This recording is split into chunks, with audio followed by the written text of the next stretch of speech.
So this is Ben and Mara. Today we're talking about one of our favorite video games. It's been a favorite of mine for, oh my goodness, 15 years. I'm like dating myself by how long this game's been around and how much I've loved it. It's Age of Empires 2. It's obviously the second installment of the franchise, and it's so popular that despite having had additional sequels since then, they've essentially kept going back to the well with Age of Empires 2 because they more or less perfected the game with that. Yeah, well, and I've only recently gotten into it, but I've also just found it to be incredibly easy to get into by comparison to a lot of other games. Like, it's just a pick up and play for the most part. It's not a very steep learning curve at all, and so it's just not only is it a great game that holds up over time, but people can actively get into it. It's not like the Total War franchise, I'd say, where while there is a dedicated fan base, getting someone new into the franchise is incredibly difficult to do. Yes, I have enjoyed Total War 2 as well. The big difference between the two for me is that with Age of Empires, it's always pretty clear what technological advancements you need your nation to make. And in addition, the combat mechanics are just a lot easier to manage. I find that when I play Total War 2, the battle mechanics are set up to where you can do things like a classic cavalry flanking maneuver, but it's really hard to actually make it work. And some of that certainly could be just error on the user part, but the mechanics in the game overall are so complicated that it's even if you're trying to do the right things, it doesn't always come together. Whereas with Age of Empires, for the most part, when you order your unit to go somewhere, it just goes there, and if you order it to attack something, it attacks something. Yes, and that I'd say that the Total War franchises, especially the older ones, are actually only a minor symptom. I feel like in recent years we've really had the problem where strategy games, and especially grand strategy games, have just be, been growing more and more complex without any real guides or easy tutorials built into them. So while the grand strategy community today is going strong, I'm actually worried about the community of grand strategy players as a whole for the future, just because getting a new player into, say, a game like Hearts of Iron or Stellaris is incredibly painful, despite the fact that as a experienced player in both of those games, I know how great they can be if you can get over the learning curve. It's just the learning curve itself. I still do not know how some mechanics in both of those games work. It is still a mystery to me today. Whereas Age of Empires, a game that's how old now? 20 years? A 20-year-old game has a better is able to attract new players still, and has a better retention rate of new players. Whereas now, with a lot of grand strategy games, I have some serious difficulty getting into new ones, and even ones that I'm experienced with, I don't fully understand. I would actually, I tried to get Ben here into Hearts of Iron, and we had some very serious difficulties. Perhaps you could discuss a bit about why it's just so much easier to play Age of Empires versus something like Hearts of Iron. Well, with Hearts of Iron, like the problem that really summed it up was at one point I was playing Denmark, and I decided to make Denmark a naval power. It made sense given the fact that the country is essentially all coastline. So I found myself in a position where I was about to go to war with Great Britain, and I built up this large fleet, and it seemed like my fleet was going to be more or less a match for the British fleet. So I got everything into position, and I think I actually had you check on everything to make sure that things were where they wanted to be before I launched my attack, to make sure I wasn't missing the sort of nuances of ship placement or enemy ship placement, make sure I was doing what I thought I was doing. And then I lost every engagement. I mean, every single engagement. And what I discovered after the fact, I think what the problem was that in Hearts of Iron, you can upgrade your ships and really go all in with the naval path without ever upgrading the guns on the ships.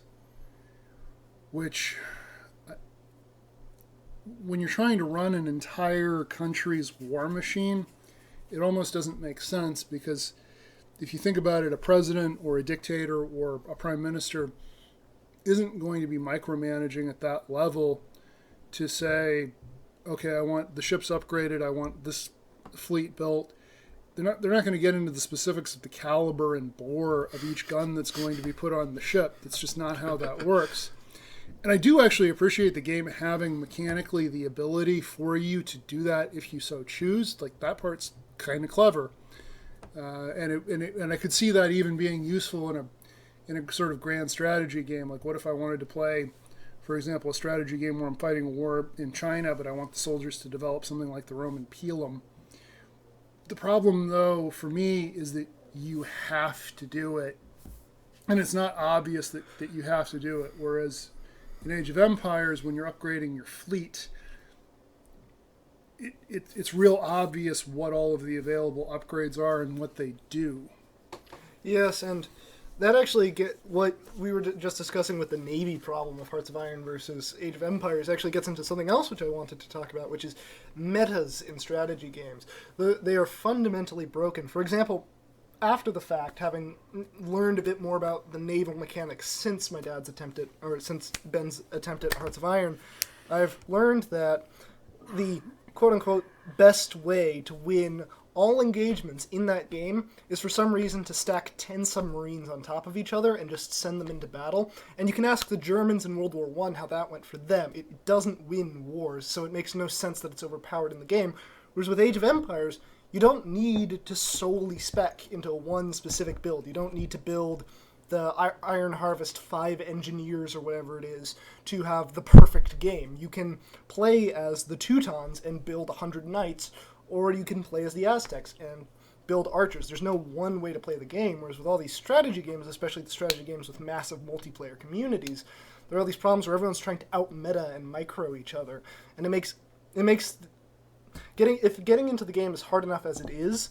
The multiplayer hostilities that have come with modern strategy games are also just toxic because there's this need to outcompete each other when realistically a game is supposed to have fun. You're supposed to be engaged by the experience, and I think a lot of strategy games are currently missing that. So I've been a long-time student of both military history and also practical self-defense. And in both of those realms, you'll sometimes get into people who say, well, you just need to, so for example, in practical self-defense, you just need to kick them in the groin. And there are a number of reasons. If there was ever you just need to do this and you automatically win, then all of martial arts or all of military history would just be people learning to do that better, and whoever did that best would win every championship or every engagement or whatever it is. Another one you sometimes hear in regard to medieval warfare is, you just need cavalry archers. And I guess the Mongol, Hunnic, and Turkic cavalry archers were all powerful forces in their times in medieval warfare, but they all had situations where those didn't work. And I think what happens in some of these strategy games, by design or omission, you wind up with something where the game creates something that's overpowered and or has no obvious way to counter it. And I think that's what you're describing with the submarines, is there's not a good way to build your ships such that they can counter submarines, even though the technology definitely did exist in World War II and developed to be quite effective. So one of the nice things about a slightly simpler design is that it somewhat alleviates the possibility of that. You never have something that's so broken that there's no counter for it, or if you do, like, you really have to earn it. For example, the Teutons in Age of Empires, the highest level of heavy cavalry upgrade is the Paladin, and there is an upgrades available to their armor, and then upgrades available that they can't be converted by enemy monks. But you have to be at the very highest level of development, at the very furthest point of the game to get that. And by that point, there's a good chance that your enemy has something that somewhat balances the scales. So there's no just do this and you win. Yes, well, I might need Ben's help in remembering who this is in Age of Empires, but a very good example of that also comes to mind is the English longbowmen are some of the best archers in the game, but there is a counter to them, which is a camel rider unit. I forget which of the specific nations they're from, but that means that the English longbowmen can be defeated. But if you're thinking, oh, but that just means that the cavalry are also too overpowered to really be in a modern game, that's actually incorrect, because something that I think was added as a joke on the developer's part, but actually really works well with the game mechanics, is that camel riders in Age of Empires count as ships as far as unit classes go. Most people do not know this, but what that means is that towers and castles work very well against them, because towers and castles get bonuses against units that are deemed ship class by the game.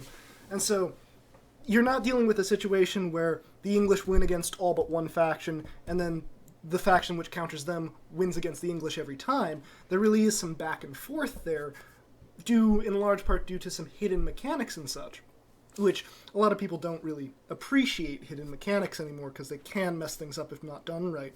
But I do think adding them is essential, and forcing the player to just choose everything manually instead of adding hidden mechanics actually breaks the game more and makes it less fun to play.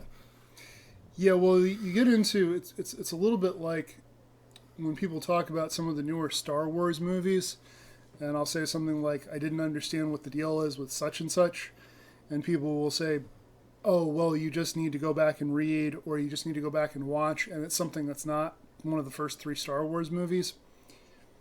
I don't want to do homework to watch your movie, and in the same way, I don't want to do a whole lot of homework to play your video game.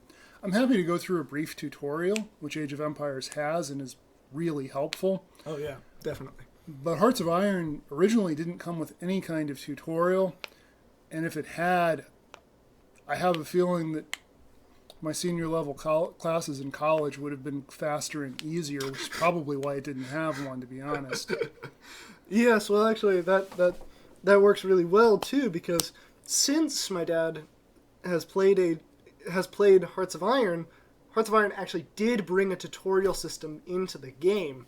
The thing is, the way how the tutorial system works is you press escape to load up the leave the page thing, and then you get videos which show you what to do, and it's like a weird wiki thing where you can interact with every single video, and there are like 200 videos in this game about every single mechanic, and that's not useful to anyone. I don't have time to watch all of that. On top of that, I'm not really going to absorb the information because it's not interactive. If you look at the Age of Empires tutorial, it highlights what you need to click on to do certain things and things like that, which builds a certain amount of muscle memory. It's like how every first-person shooter player knows WASD is to move. With Hearts of Iron, there is none of that, and there's no effort to build up, oh, you need to click here to open the national focus tree or something like that, whereas with Age of Empires there really is. And so that's in large part why Hearts of Iron is so unpleasant to play, and why games like Stellaris are also unpleasant to play, is I think something that developers really overlook is the physical controls of the game. Yes. So we're coming up on the 14-15 minute mark here, so we should probably wrap it up. But in closing, in reference to what you just said, Mara did very gallantly make an effort to make a tutorial video for Age of Empires. And for Hearts of Iron. Age of Empire needs no tutorial videos because it has tutorials. Mara made a very thorough tutorial video for Hearts of Iron, and I really tried to watch it, and what it kind of reminded me of was sitting through an algebra lecture in college. For comparison, college algebra was the only C I was ever proud of, and I'm pretty sure the professor just passed me so he wouldn't have to deal with me the following semester. Like, there's just too much information. There's no simple way to play the game, and that just really takes all the fun out of it. Yes, so I hope you enjoyed. If you did, please leave a like, or even subscribe if you want to see more of this. I plan to go into length about some of the issues that the modern strategy game genre has.